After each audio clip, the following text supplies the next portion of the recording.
Hello friends, நம்ம 20 டேஸில் 1000 English verbs கற்றுக்கிற அந்த முயற்சியில் நம்ம இருக்கிறோம். இன்றைக்கி நம்ம டே 15ல் இருக்கிறோம். இது வரைக்கும் பார்த்தீங்கன்னா நம்ம 700 இங்கிலீஷ் வேர்ப்ஸ் கற்றுருக்குறோம். இன்றைக்கி இந்த லெசனில் 701லேருந்து ஆரம்பித்து 750 வரைக்கும் இருக்கிற இங்கிலீஷ் வேர்ப்ஸ்லாம் கற்றுக்க போகிறோம்.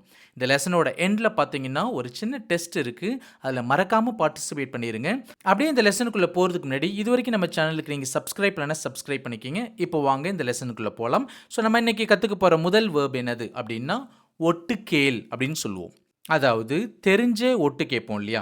ஸோ மற்றவங்க பேசுகிறத வேண்டுமென்றே என்ன பண்ணுவோம், நம்ம ஒட்டு கேட்போம். அதை நம்ம இங்கிலீஷில் ஈவ்ஸ்ட்ராப் ஈவ்ஸ்ட்ராப் அப்படின்னு சொல்லலாம். அதாவது மற்றவங்க பேசுகிறத ரகசியமாக வேணுங்கனே நம்ம என்ன பண்ணுறோம், ஒட்டு கேட்குறோம். அதுவே இன்னொரு ஒட்டு கேள் இருக்குது. அதாவது தற்செயலாக ஒட்டு கேட்போம். அதாவது நம்ம வந்து இன்டென்ஷனலாக வந்து ஒட்டு கேட்க மாட்டோம். ஆனால் ஒருத்தவங்க பேசிட்டு இருப்பாங்க. ஆனால் அவங்க பேசுகிறது நம்ம காதில் விழும். அவங்க என்ன பேசுகிறாங்கன்றது நம்ம கேட்போம் இல்லையா? ஸோ நம்ம இன்டென்ஷனலாக அது பண்ணுறது இல்லை. தற்செயலாக அவங்க பேசுகிறது நம்ம காதில் விழும். ஸோ அதை நம்ம இங்கிலீஷில் எப்படி சொல்லலாம்? ஓவர் ஹியர் அப்படின்னு சொல்லலாம். தடுக்கி விழு அப்படின்றத ஸ்டம்பிள் அப்படின்னு சொல்லலாம். அதாவது குறிப்பாக ஒரு கல்லோ அல்லது கட்டையோ தடுக்கி விழுவோம் இல்லையா? ஸோ அதை தான் நம்ம ஸ்டம்பிள் அப்படின்னு சொல்கிறோம். அதுவே உருண்டு விழு அப்படின்னு சொல்லுவோம். இப்போ படிக்கட்டுலலாம் உருண்டு விழுவோம் இல்லையா? அதை நம்ம இங்கிலீஷில் டம்பிள் அப்படின்னு சொல்லலாம். தோராயமாக மதிப்பீடு, அதாவது ஒன்றின் விலையை வந்து நம்ம தோராயமாக மதிப்பிடுறோம். ஸோ இது 10 ரூபா இருக்குமா அல்லது 20 ரூபா இருக்கும் அப்படின்னு சொல்லிட்டு அதனுடைய விலையை வந்து நம்ம தோராயமாக மதிப்பிடுறோம் இல்லையா? அதை நம்ம இங்கிலீஷில் எப்படி சொல்லலாம்? எஸ்டிமேட் அப்படின்னு சொல்லலாம். அதுவே மிகையாக மதிப்பீடு அப்படின்னு சொல்லுவோம். அதாவது ஒன்றுடைய விலை வந்து இப்போ 10 ரூபா தான் இருக்குது. ஆனால் நம்ம என்ன நினைக்கிறோம், இது ஒரு 50 ரூபா இருக்குமோ அப்படின்னு நினைக்கிறோம். அப்போ நம்ம என்ன பண்ணுறோம், மிகையாக மதிப்பிடுறோம். அதை நம்ம இங்கிலீஷில் ஓவர் எஸ்டிமேட் அப்படின்னு சொல்லலாம். அதே போல் குறைத்து மதிப்பீடு அப்படின்னு சொல்லுவோம். இப்போ எடுத்துக்காட்டுக்கு ஒரு பொருளோடைய விலை வந்து 50 ரூபா இருக்குன்னு வச்சுக்கோங்க. இது 10 ரூபா தான் இருக்கும் அப்படின்னு நம்ம நினைக்கும் போது அதை வந்து நம்ம குறைச்சி மதிப்பிடுறோம் இல்லையா? ஸோ அப்போ குறைத்து மதிப்பீடு அப்படின்றத அண்டர் எஸ்டிமேட் அப்படின்னு சொல்லலாம். இந்த estimate, over estimate, under estimate என்ற வார்த்தைகளை ஒரு பொருளுடைய விலையை மதிப்பிடுறதுக்கு மட்டும் நம்ம பயன்படுத்த மாட்டோம். ஒரு நபருடைய திறமையை மதிப்பிடுறதுக்கு கூட நம்ம பயன்படுத்தலாம். அடுத்ததா பொய்யாக புகழ், முகத்துதி செய், காக்காப்பிடி, ஐஸ்வை இப்படிலாம் சொல்லுவோம். இதுக்கு முன்னாடி நான் உங்களுக்கு ஒரு வேர்பு கற்றுக் கொடுத்துருக்குறேன் இல்லையா? ஃப்ளாட்டர் அப்படின்ற வேர்பு கற்றுக் கொடுத்துருக்குறேன். இப்போ இன்றைக்கி ஒரு புது வேர்பு கற்றுக் கொடுக்க போகிறேன். அது என்னதுன்னா ஆப்பிள் பாலிஷ். அதாவது ஒரு நபருடைய முகத்துக்கு முன்னாடி அவர்கிட்டேருந்து ஏதோ ஒரு ஆதாயம் பெறுவதற்காக அவரை பொய்யாக புகழ்தல், அவருக்கு வந்து ஐஸ் வைக்கிறது, காக்கா பிடிக்கிறது அப்படின்னு அர்த்தம்.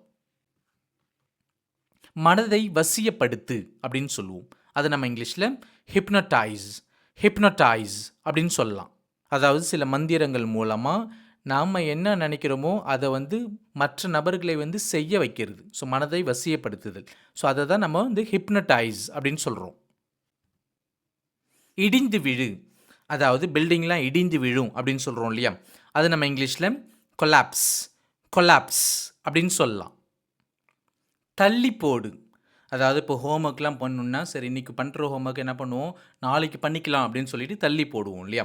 அதுபோல் இன்றைக்கி படிக்க வேண்டிய பாடங்களை படிக்காமல் இன்றைக்கி படிக்காமல் நாளைக்கு படிச்சுக்கலான்னு சொல்லிட்டு தள்ளி போடுவோம் இல்லையா? அப்போ தள்ளி போடு அப்படின்றத ப்ரொக்ராஸ்டினேட் அப்படின்னு சொல்லலாம். அதுவே ஒத்திவை அப்படின்னு சொல்லுவோம். அது ஒரு ப்ரோக்ராமாக இருக்கட்டும் அல்லது ஒரு ஈவெண்ட்டாக இருக்கட்டும் அல்லது மேட்சாக இருக்கட்டும் அல்லது மீட்டிங்காக இருக்கட்டும், ஏதோ ஒரு காரணத்துக்காக ஒத்தி வைப்போம் இல்லையா? அதை நம்ம இங்கிலீஷில் போஸ்ட்போன் அப்படின்னு சொல்லுவோம். பீற்றிக்கொள், பெருமை அடித்துக்கொள் அப்படின்னு சொல்லுவோம். அதை நம்ம இங்கிலீஷில் பிராக் அப்படின்னு சொல்லலாம். தேவைப்படு அப்படின்றத ரிக்வயர் அப்படின்னு சொல்லலாம். நடக்கவிருப்பதை முன்கூட்டியே அறிவி அப்படின்றத ஃபொகாஸ்ட் அப்படின்னு சொல்லலாம். இப்போ எடுத்துக்காட்டுக்கு வானிலை பற்றி அறிவிப்பாங்க இல்லையா? இன்றைக்கி மழை பெய்யுமா வெயில் அடிக்குமான்னு சொல்லிட்டு முன்கூட்டியே அறிவிப்பாங்க. ஸோ அது எல்லாமே ஃபொகாஸ்டிங். நக்கலாக பார், நக்கலாக சிரி, ஏளனமாக பேசு அப்படின்னு சொல்லுவோம். இது எல்லாத்தையுமே நம்ம இங்கிலீஷில் ஸ்னியர் அப்படின்னு சொல்லலாம். வெறுமையாக்கு செலவு செய்திடு அப்படின்னு சொல்லுவோம். அதை நம்ம இங்கிலீஷில் எக்ஸாஸ்ட் எக்ஸாஸ்ட் அப்படின்னு சொல்லலாம். இப்போ எடுத்துக்காட்டுக்கு நம்மள்ட்ட இருக்கிற எனர்ஜிலாம் தீர்ந்து போயிட்டு நம்ம டயர்டாக இருக்கும்போது எப்படி சொல்லலாம்? ஐ எம் எக்ஸாஸ்டட் அப்படின்னு சொல்லலாம். நீர் பாய்ச்சு அப்படின்னு சொல்லுவோம். அதை நம்ம இங்கிலீஷில் இரிகேட் இரிகேட் அப்படின்னு சொல்லலாம். குப்பை போடு, ஸோ அங்கங்கேயும் குப்பை போடுறத இங்கிலீஷில் லிட்டர் லிட்டர் அப்படின்னு சொல்லலாம். சேர் அப்படின்னு சொல்லுவோம், அதாவது மற்ற நபர்களோடு மற்றவர்களோடு சேர் அப்படின்னு சொல்லுவோம். அதுபோல் கலை அப்படின்னு சொல்லுவோம், அதாவது பொருட்களை மற்ற பொருட்களோடு கலை அப்படின்னு சொல்லுவோம். இது ரெண்டுத்தையுமே நம்ம இங்கிலீஷில் மிங்கிள் மிங்கிள் அப்படின்னு சொல்லலாம். அடி, தட்டு, இடி, மோது இது எல்லாத்தையுமே நம்ம இங்கிலீஷில் பேங்க் பேங்க் அப்படின்னு சொல்லலாம். தரப்படுத்து, வகைப்படுத்து அப்படின்றத இங்கிலீஷில் கிரேட் கிரேட் அப்படின்னு சொல்லலாம். அழிந்து போ, இறந்து போ அப்படின்றத பெரிஷ் பெரிஷ் அப்படின்னு சொல்லலாம். தலை வணங்கு அப்படின்றத பவ் பவ் அப்படின்னு சொல்லலாம். வெறுப்பேற்று, குத்தி காட்டி பேசு அப்படின்றத டாண்ட் டாண்ட் அப்படின்னு சொல்லலாம். மறைந்து போ, காணாமற் போ, இல்லாமல் போ, அழிந்து போ அப்படின்னு சொல்லுவோம். அதாவது திடீர்னு மறைந்து போதல், காணாமல் போதல், இல்லாமல் போதல், அழிந்து போதல் இது எல்லாத்தையுமே நம்ம இங்கிலீஷில் வேனிஷ் வேனிஷ் அப்படின்னு சொல்லலாம். கைப்பற்று, பிடி அப்படின்றத கேப்சர் கேப்சர் அப்படின்னு சொல்லலாம். அந்த காலத்தில் நாடுகள் எல்லாம் கைப்பற்றுவாங்க இல்லையா, அது கூட கேப்சர் தான். காயப்படுத்து அப்படின்றத இன்ஜர் இன்ஜர் அப்படின்னு சொல்லலாம். நான் ஏற்கனவே இன்னொரு வேர்ப் உங்களுக்கு சொல்லி கொடுத்துருக்கிறேன், அது என்னதுன்னா ஹர்ட். நீடித்திரு, நீண்ட நேரம் இரு அப்படின்றத லாஸ்ட் லாஸ்ட் அப்படின்னு சொல்லலாம்.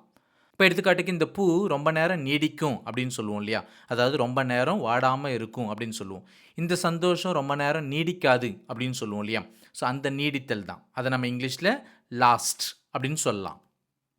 ஒருவருக்கு தெரிவி அப்படின்னு சொல்லுவோம், அதை நம்ம இங்கிலீஷில் கன்வே கன்வே அப்படின்னு சொல்லலாம். இப்போ எடுத்துக்காட்டுக்கு convey my wishes to him அப்படின்னா என்னுடைய வாழ்த்துக்களை அவனுக்கு தெரிவித்து விடுங்கள் அப்படின்னு அர்த்தம். தெரிவி, அறிவி அப்படின்றத டிக்ளேர் டிக்ளேர் அப்படின்னு சொல்லலாம். இப்போ ரிசல்ட்ஸ்லாம் என்ன பண்ணுவாங்க? டிக்ளேர் பண்ணுவாங்க, அறிவிப்பாங்க, தெரிவிப்பாங்க. குறை அப்படின்றத டிடெக்ட் டிடெக்ட் அப்படின்னு சொல்லலாம். தடயங்களை பின்பற்றி தேடி கண்டுபிடி அப்படின்றத ட்ரேஸ் ட்ரேஸ் அப்படின்னு சொல்லலாம்.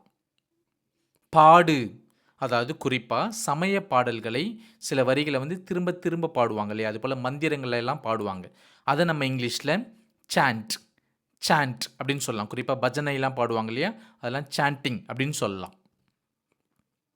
வளைந்து நெளிந்து செல், சறுக்கி செல் அப்படின்னு சொல்லுவோம். இப்போ பாம்புலாம் வளைந்து நெளிந்து செல்லும், அதை நம்ம இங்கிலீஷில் ஸ்லிதர் ஸ்லிதர் அப்படின்னு சொல்லலாம்.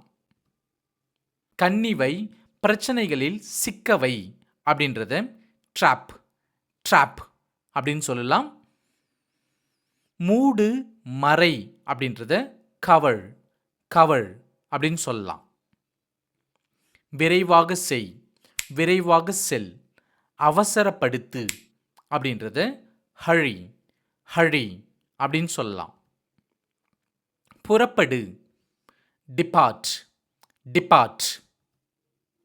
Varuni, describe describe. வெளிப்படுத்து, அதாவது ரகசியமானதை வெளிப்படுத்துதல், அதை நம்ம இங்கிலீஷில் ரிவீல் ரிவீல் அப்படின்னு சொல்லலாம். திகைப்பூட்டு, ஸ்டன் ஸ்டன். பயமுறுத்து, டெரிஃபை டெரிஃபை. முடமாக்கு, பேரலைஸ் பேரலைஸ். பிடுங்கு, ஸ்நாட்ச் ஸ்நாட்ச். பேசும்போது குறுக்கிடு, தலையிடு, இன்டர்வீன் இன்டர்வீன். தடை செய், பேன் பேன். திரளாக பற. இப்போ எடுத்துக்காட்டுக்கு தேனீக்கள் அல்லது பறவைகள் அல்லது வெட்டுக்கிளிகள்லாம் அப்படியே திரளாக பறக்கும் இல்லையா? அப்படியே கும்பலாக பறக்கும். அதை நம்ம இங்கிலீஷில் ஸ்வாம் ஸ்வாம் அப்படின்னு சொல்லலாம். உளறு பிதற்று அப்படின்னு சொல்லுவோம். அதாவது வேகமாக அல்லது புரிந்து கொள்வதற்கு சிரமமான முறையில் பேசுதல், தெளிவற்று பேசுதல். அதை நம்ம இங்கிலீஷில் பேபிள் பேபிள் அப்படின்னு சொல்லலாம். குறிப்பிடு சொல்லு அப்படின்னு சொல்லுவோம். அதை நம்ம இங்கிலீஷில் மென்ஷன் மென்ஷன் அப்படின்னு சொல்லலாம். இந்த லெசனில் நீங்கள் புதுசாக கற்றுக்கிட்ட வேர்ப்ஸ்லாம் என்னென்னன்றதை கீழே காமெண்ட் செக்ஷனில் மென்ஷன் பண்ணுங்கள். இப்போ கடைசியாக உங்களுக்கு ஒரு சின்ன டெஸ்ட் இருக்குது. அது என்னது அப்படின்னா, இந்த ஸ்க்ரீனில் தெரிகிற 5 தமிழ் வார்த்தைகளை நீங்கள் எப்படி இங்கிலீஷில் சொல்லுவீங்க அப்படின்றத தயவுசெய்து கீழே காமெண்ட் செக்ஷனில் டைப் பண்ணுங்கள். இந்த லெசன் உங்களுக்கு பிடிச்சிருக்கும் அப்படின்னு நம்புகிறேன். பிடிச்சிருந்துச்சு அப்படின்னா இந்த லெசனுக்கு ஒரு தம்ஸ் அப் கொடுங்க. அப்படியே மறக்காமல் நம்மளோட சேனலுக்கு சப்ஸ்கிரைப் பண்ணிக்கிங்க. மீண்டும் நம்ம அடுத்த லெசனில் சந்திக்கலாம். தேங்க்யூ.